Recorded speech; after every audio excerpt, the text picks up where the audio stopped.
Bonsoir à toutes et à tous, bienvenue dans cette nouvelle édition de 22 heures. Voici les titres.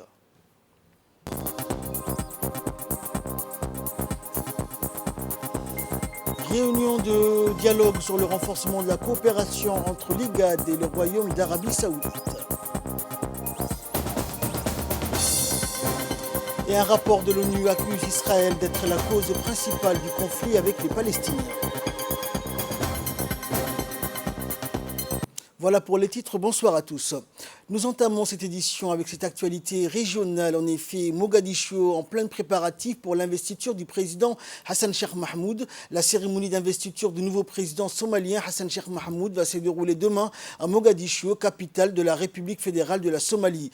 De nombreuses délégations sont attendues pour la cérémonie d'investiture, dont plusieurs présidents des pays voisins, ainsi qu'une forte délégation en provenance des pays amis et des représentants des institutions partenaires. Pour plus de détails sur cet événement, écoutons notre correspondante Awa Abdi qui se trouve à Mogadiscio.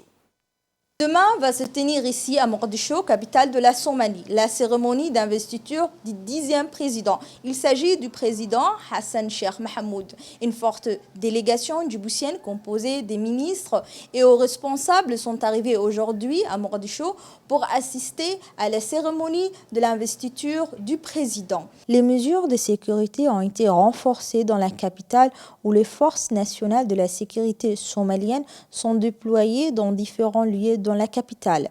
Djibouti constitue un allié stratégique de la Somalie. Le président de la République, son Excellence, M. Ismaïl Omar Guelleh, cherche constamment à apporter secours et assistance à la Somalie. Depuis qu'il a accédé au pouvoir suprême de Djibouti, le président Guelleh a fait un devoir de porter la cause somalienne dans les instances régionales et internationales, que ce soit sous forme d'initiation de dialogue intersomalien, d'accueil de pourparlers de paix, d'organisation de conférences de réconciliation, mais aussi de participation directe à la pacification de la Somalie et faire de Djibouti le siège pour promouvoir la culture et la langue somalienne à travers l'initiation de forums et des réunions qui ont pour objectif de renforcer et préserver l'héritage et la culture somalienne. D'après les analystes, beaucoup de défis attendent le président élu pour renforcer la sécurité de la Somalie et de relancer l'économie nationale. Ici, à Mogadiscio, les Somaliens sont optimistes pour un avenir meilleur, porteur d'espoir, afin de faire face aux enjeux actuels que connaît le pays et atteindre un développement durable, mais aussi renforcer davantage les relations bilatérales avec les pays voisins. Awa Abdi, RTD, Mogadiscio, capitale de la Somalie. Dans l'actualité également, les locaux du secrétariat exécutif de l'IGAD ont abrité hier une importante réunion entre la délégation du Royaume d'Arabie Saoudite et le bureau de l'IGAD. Cette réunion de dialogue sur le renforcement de la coopération entre l'IGAD et le Royaume d'Arabie Saoudite a été présidée par le chef de la diplomatie djiboutienne, Mohamed Ali Youssouf, et a vu la participation du conseiller à la Cour royale et ancien ministre des Affaires étrangères, Ahmed Ben Abdelaziz Khatam, et du secrétaire exécutif de l'IGAD, Workne Gebeyou. Cette réunion est le début d'une plus grande coordination et coopération entre le Royaume d'Arabie Saoudite et tous les États membres de l'organisation de l'IGAD, avec laquelle le Royaume entretient des relations bilatérales distinguées dans le cadre d'une action collective commune à travers les nobles objectifs et principes pour lesquels cette entité a été créée. Le Royaume d'Arabie Saoudite donne une grande importance à l'IGAD dans la réalisation des objectifs du partenariat arabo-africain. Toujours à l'IGAD, dans le cadre du programme régional de la gestion des réfugiés, l'IGAD a organisé un atelier de formation régionale des formateurs qui consiste à aider les États membres de l'IGAD à harmoniser les pratiques de gestion des réfugiés sur la base d'une application complète et inclusive des principes internationaux de protection des réfugiés. Cette rencontre a réuni l'ensemble des pays de l'IGAD, à savoir l'Éthiopie, l'Ouganda, le Kenya, le Soudan, le Sud-Soudan, la Somalie et Djibouti, mais aussi le HCR. Le représentant du Haut Commissariat aux réfugiés à Djibouti s'accorde à préciser que le HCR et l'IGAD ont une longue histoire de collaboration pour la gestion et la protection des réfugiés dans les États membres de l'IGAD.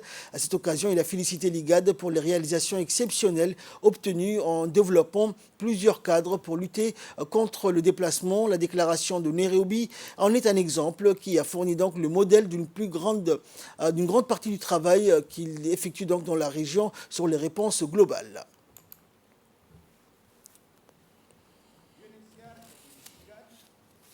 Long history of collaboration for the management and protection of Fathia Alouane, directrice de la santé et du développement social à l'occasion de l'atelier, a rappelé l'importance de la protection et la gestion des réfugiés et que l'IGAD plaidait pour une approche régionale émanant du fait qu'une protection efficace est souvent hors de portée d'un seul État. Cette approche régionale complète, selon elle, les responsabilités individuelles des États en permettant des efforts conjoints, notamment pour combler les lacunes dans les capacités techniques. Écoutons à présent les propos du secrétaire général du ministère de l'Intérieur.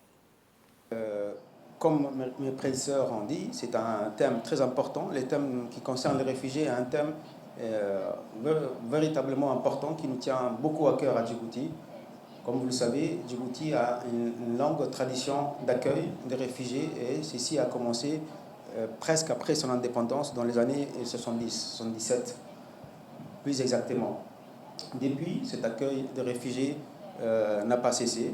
Et elle est faite à travers l'agence gouvernementale en charge des réfugiés, qu'on appelle l'ONARS, l'Office national pour les réfugiés et les sinistrés, et qui accueille, qui gère d'une manière générale la question liée aux réfugiés. Je dois aussi à ce stade souligner que l'appui précieux d'IHCR nous permet véritablement de gérer de notre mieux cette difficile problématique qui est celui des refuges. Comme vous le savez, on n'a jamais vraiment la solution idéale ou la meilleure gestion.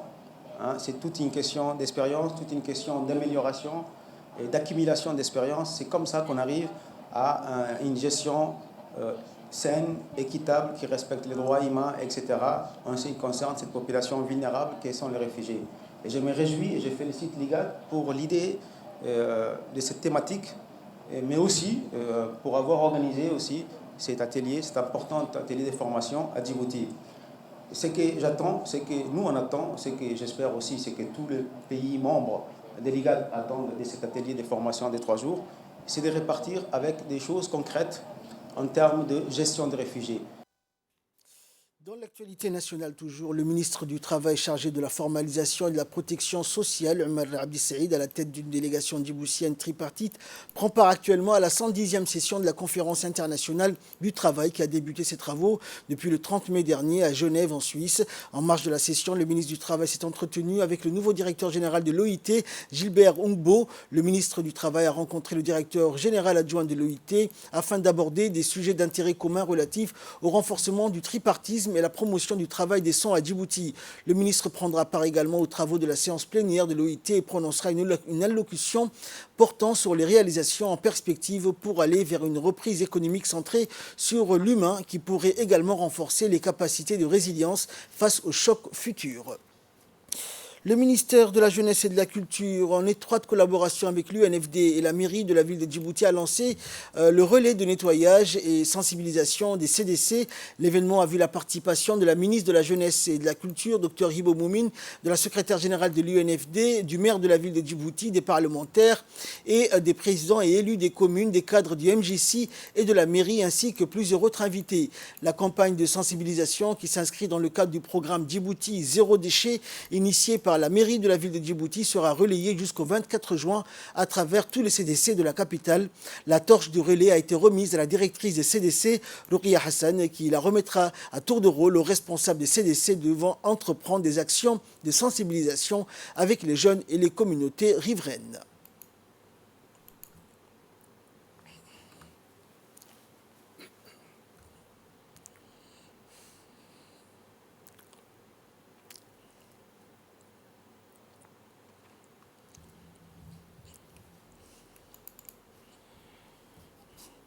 Le président de l'Assemblée nationale, Mohamed Ali Hamad, a ouvert aujourd'hui un séminaire sur les changements climatiques et le rôle de l'Assemblée nationale organisé dans le cadre du projet PRAN 2, qui est le fruit d'une collaboration entre l'Assemblée nationale, l'Union européenne et l'Union interparlementaire. Le séminaire qui a réuni de nombreux parlementaires a vu la présence et la participation du secrétaire général de l'Assemblée nationale, de l'Union européenne, de l'Union interparlementaire et d'experts nationaux. Et dans un message préenregistré et diffusé à l'ensemble des participants, le président Hamad a souligné qu'il a souhaité organiser ce séminaire de sensibilisation sur le rôle de l'Assemblée nationale dans la lutte contre les changements climatiques, car il considère que ce sujet est d'une importance capitale et que nous sommes bel et bien rentrés dans une ère d'urgence climatique. Tous les participants ont conclu que les moyens donnés aux parlementaires sont multiples. Ils peuvent par exemple déposer des amendements et initier des propositions de loi pour lutter contre les changements climatiques et trouver des solutions pérennes. Une délégation de la Defense College du Nigeria est à Djibouti pour une visite d'affaires. Cette délégation nigérienne est conduite par l'amiral Anifok Cletus Uko. La délégation est donc composée d'une trentaine d'officiers supérieurs, hommes et femmes, de la National Defense College du Nigeria, qui comprend aussi plusieurs nationalités en son sein, comme Nigeria, Mali ou encore l'Inde. La délégation a rencontré le président de l'autorité des ports et des zones franches, Aboubakar Omar Hadi. Ils ont eu des discussions importantes sur le développement des infrastructures ultra-modernes que possèdent les différentes entités portuaires de Djibouti. La délégation a également pu apprécier les explications qui leur ont été données par le président et ensuite une visite guidée dans le Djibouti Multipurpose Port et la délégation est conduite par le commandant de la marine nationale djiboutienne en présence des officiers de la direction des relations internationales. La visite guidée s'est déroulée de façon concrète, laissant profiter à la délégation les différents équipements et machines dont s'est doté donc les DMP pour faciliter les échanges internationaux. Le port de Djibouti restant le premier dans l'Afrique subsaharienne.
Et dans une interview qu'il nous a accordée, le président de l'autorité des ports et des zones franches, Aboubakar Omar Hadi, a rappelé l'objectif de la visite de la délégation nigériane qui portait entre autres sur les échanges et la piraterie maritime à Djibouti. On l'écoute.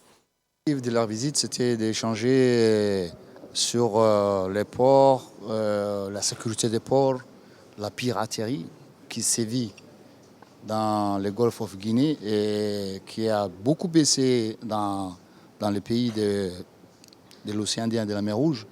Donc c'était un échange d'expériences entre la marine des deux pays et comment décongestionner les ports. Parce que j'ai servi au Nigeria pendant 3 ans, 2008-2011, et les ports du Nigeria étaient, et le sont toujours, très congestionnés. Et ils m'ont posé la question, comment on a pu résoudre ces problèmes, et j'ai donné quelques conseils.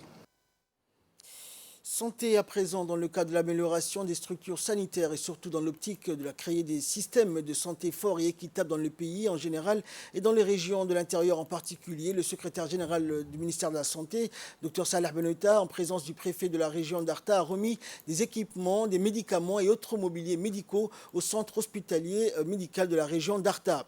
La délégation a été accueillie chaleureusement par le préfet de la région et le médecin-chef, ainsi que le personnel de l'hôpital qui n'ont ménagé aucun effort pour mobiliser, à l'image de l'événement, tout le personnel de santé, les OCAL et la société civile pour une participation inclusive en cette journée tant attendue.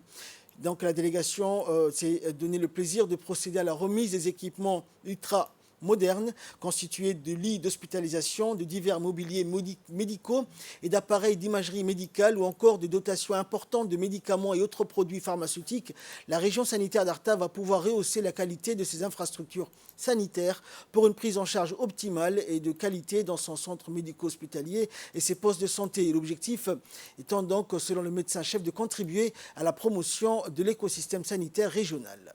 En charge surtout de la santé de la mère et de l'enfant, mais également des adultes.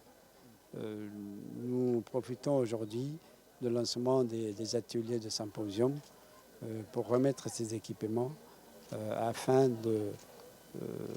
d'équiper toutes les structures de la région d'Arta, pas seulement la ville d'Arta, mais également les postes de santé. Ces équipements ont été commandés il y a déjà 6 mois. Nous avons eu de retard pour la livraison à cause, comme vous savez, la situation de Covid-19 qui a retardé l'acheminement jusqu'à Djibouti. Et maintenant, nous sommes très contents que cela est arrivé il y a quelques jours. Et nous avons voulu faire très vite dispatcher ces équipements dans les différentes régions. Et aujourd'hui, sur Arta et hier, le ministre a fait aussi la même chose au niveau des régions du Nord. Voilà, merci beaucoup et nous comptons sur vous pour que vous preniez soin de ces équipements. Et toujours dans le cadre de cette visite, le secrétaire général du ministère de la Santé a pris part donc aux travaux de concertation citoyenne lancés dans le cadre du symposium de la santé. Et le secrétaire général a présidé cette rencontre avec toutes les composantes et responsables de la collectivité locale d'Arta, impliquant la société civile et les autorités coutumières. Les débats d'idées sont engagés pour permettre de poser des réflexions utiles et constructives sur le système de santé au niveau local. À noter également la participation des consultants nationaux chargés de recueillir les points de vue et les recommandations à l'issue de cette concertation citoyenne autour de la thématique de la santé.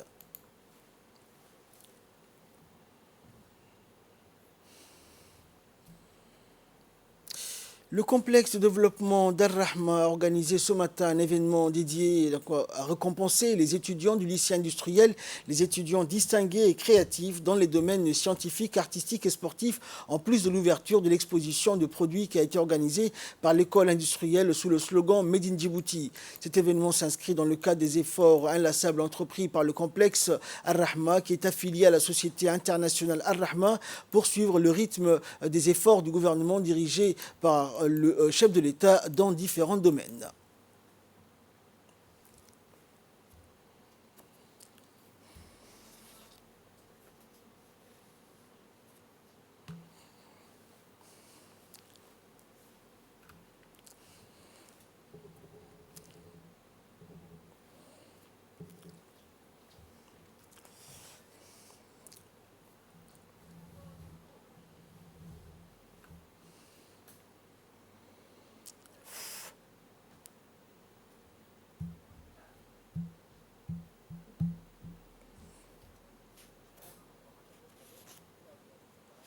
Et le chargé d'affaires de l'ambassade du Koweït à Djibouti a prononcé un discours à cette occasion dans lequel il a salué le rôle joué par le bureau régional de l'ONG Ar-Rahma à Djibouti et ses précieuses contributions au processus de développement du pays dans le secteur de la santé, de l'éducation et du développement. Il a souligné l'intérêt que notre religion a accordé à la science, exhortant les étudiants à avancer dans son parcours éducatif et à s'armer de l'arme de la science et du savoir pour participer à l'édification et à la reconstruction du pays.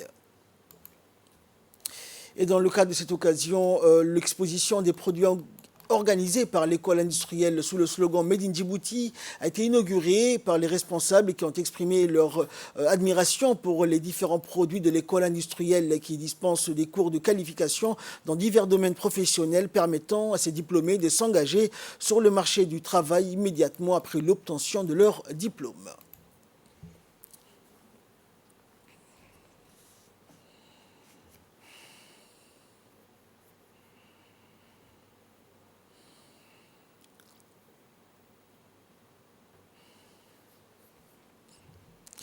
Et concernant les festivités de commémoration du 45e anniversaire des forces armées djiboutiennes, à l'instar des autres corps de l'armée nationale installés dans le pays, le bataillon interarmé d'Ali Sabié, le bataillon BIAS du camp militaire nommé Harbi de la ville d'Aska, a fêté dignement le 45e anniversaire des FAD sous les ordres du colonel Roblé Mohamed Abdallah. Rappelons que les forces armées djiboutiennes ont été créées le 6 juin 1977, 20 jours de la date anniversaire de la fête de l'indépendance nationale. Et dans ce camp Harbi d'Ali Sabié, l'anniversaire des FAD a débuté par la revue habituelle et solennelle des troupes des soldats effectuée par le colonel et en compagnie du préfet de la région, du président de l'instance régionale de la décentralisation et le préfet de la région, le président du conseil régional, les parlementaires, les chefs des autres corps régionaux de sécurité, des responsables des services déconcentrés de l'État, des fonctionnaires et plusieurs autres invités ont pris place donc sous l'attente de la cérémonie, et le colonel a pu lire par la suite le discours rapportant le message de souhait de bon anniversaire du chef d'état-major général des armées destiné à tous ses membres, quel que soit leur grade.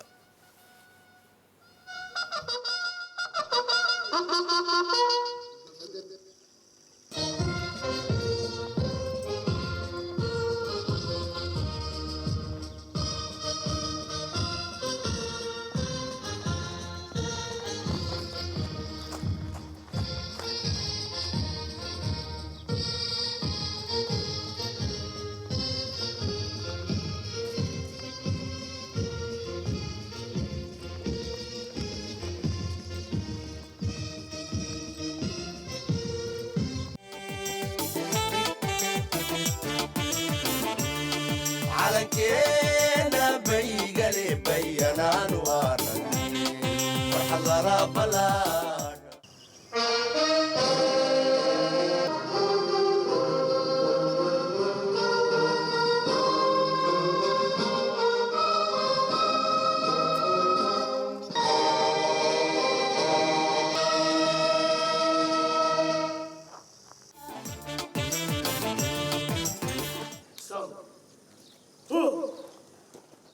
Officiers, sous-officiers et militaires du rang, marins, aviateurs et personnel civil des armées. À l'occasion de la commémoration du 45e anniversaire de la création de l'armée djiboutienne, je tiens à vous remercier et vous exprimer ma reconnaissance et mon estime à vous qui servez avec dévouement la République de Djibouti. La cérémonie du 6 juin est pour nous un moment de bilan et de réflexion afin de définir nos objectifs et nos priorités pour une projection vers un avenir que l'on souhaite toujours meilleur.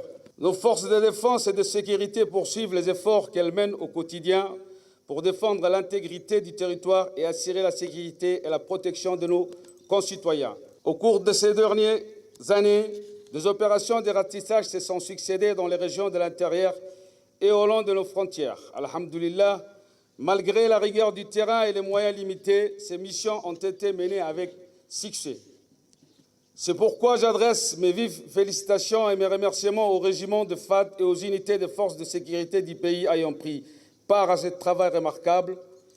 Ces missions doivent continuer dans chacune des régions pour empêcher toute menace pouvant nuire à la sécurité du pays. Et puis les soldats du contingent des FAD stationnés sur place ont effectué un défilé sur la route jalonnée des multiples drapeaux nationaux à l'entrée de leur caserne. Les célébrations de ces 45e anniversaire se sont clôturées par un dépôt de gerbes, de fleurs sur le monument donc, de nos soldats tombés sur le champ d'honneur.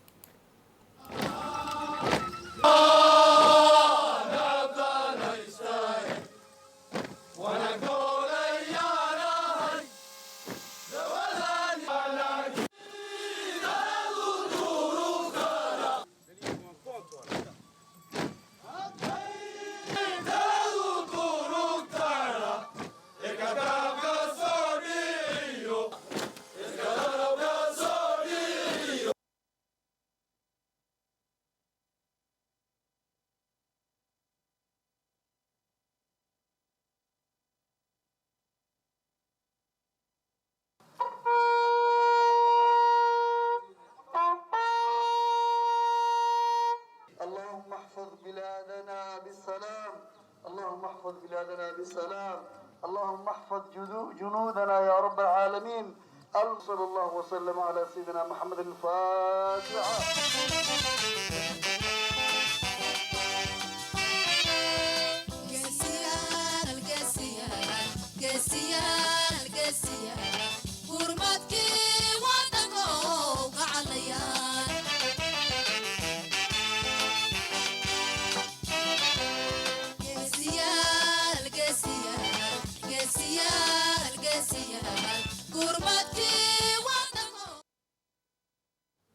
Et après Ali Sabié, donc, c'est la localité de Ali Ouné de la région d'Arta qui a eu l'honneur donc de célébrer le 45e anniversaire de la création des forces armées djiboutiennes. Le bataillon d'intervention rapide Bir à Ali Sabié a donc célébré le 45e anniversaire en présence de nombreux responsables administratifs, des élus du conseil régional, des chefs coutumiers et religieux ainsi que de nombreux villageois. Et cette cérémonie donc, a été présidée par le chef de corps, le commandant en chef du bataillon d'intervention rapide, le lieutenant-colonel Mohamed Mahmoud Assoué, a passé en revue les unités rassemblées donc sur l'emplacement du rapport. Le commandant en chef du bataillon Bir donc, a lu par la suite l'ordre du jour du chef d'état-major général des armées, le général de corps d'armée Zakaria Cheikh Ibrahim.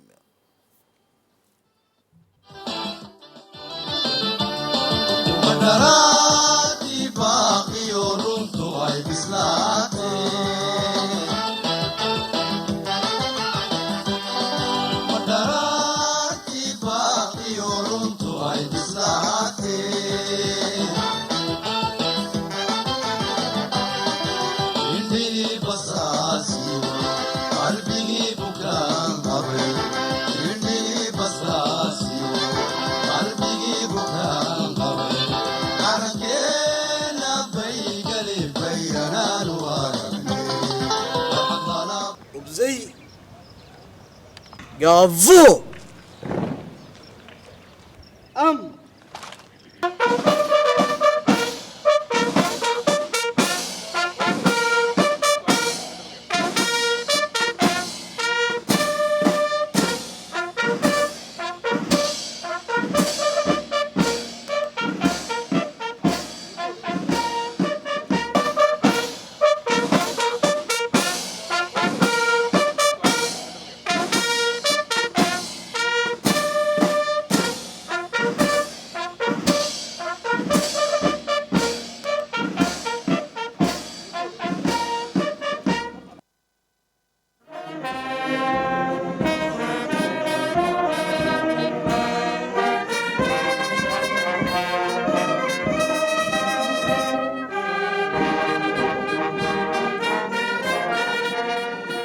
À l'occasion de la commémoration du 45e anniversaire de la création des armées djiboutiennes, je tiens à vous remercier et vous exprimer ma connaissance et mon estime. À vous qui servez avec dévouement la République de Djibouti. La célébration du 45e anniversaire de nos forces armées m'offre à l'occasion de rendre l'hommage à la nation, à nos vaillants soldats qui ont sacrifié leur âme pour défendre la batterie. Et leur mémoire, je vous invite à observer une minute de silence pour le Fatiha. Amin.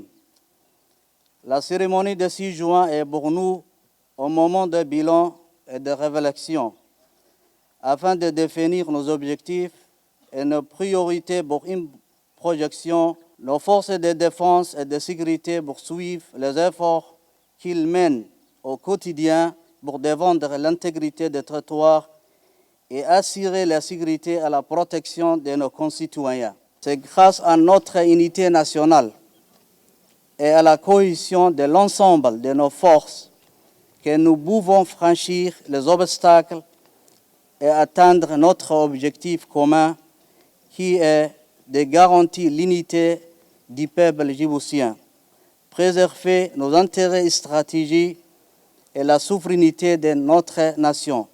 C'est pourquoi je vous rappelle à chaque fois les mots clés à 4 noms. Inkitimo, Midnimo, Al-Wahda, unité. Vive la République de Djibouti, signé le général des corps armées, Zakaria Cheikh. Et les unités du bataillon d'intervention rapide menées par l'officier adjoint ont défilé devant les autorités et la population de Ali Ouni, présente en masse à cette cérémonie.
كما باركت على إبراهيم وعلى آل إبراهيم إنك حميد مجيد. اللهم اغفر المسلمين والمسلمات والمؤمنين والمؤمنات الأحياء منهم والأموات إنك سميع قريب مجيب الدعوات. اللهم اغفر لحينا وميتنا وشاهدنا وغائبنا. اللهم على سيدنا محمد وعلى آله وصحبه وسلم. فتح.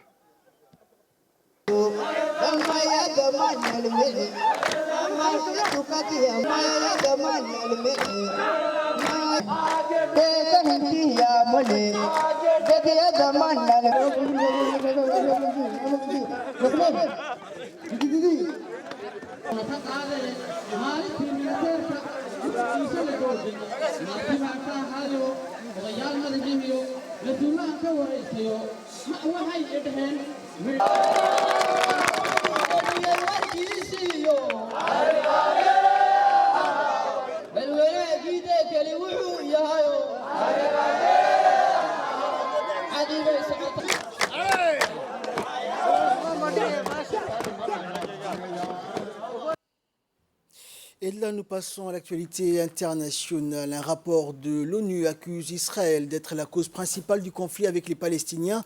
L'occupation de territoires palestiniens par Israël et la discrimination envers la population palestinienne sont les causes principales des tensions récurrentes et de l'instabilité, estime une commission d'enquête mandatée par le Conseil des droits de l'homme de l'ONU dans un rapport publié hier. Les conclusions et recommandations liées aux causes profondes de ce conflit pointent dans leur immense majorité vers Israël, ce que nous analysons comme un indicateur de la nature asymétrique du conflit et la réalité d'un État qui en occupe un autre, écrit la présidente de cette commission, la sud-africaine et ancienne haut-commissaire aux droits de l'homme.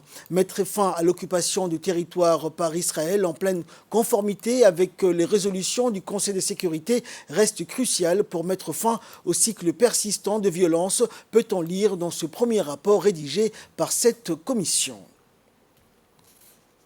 C'est ainsi que prend fin cette édition. Merci de l'avoir suivi. Excellente soirée sur Télé Djibouti.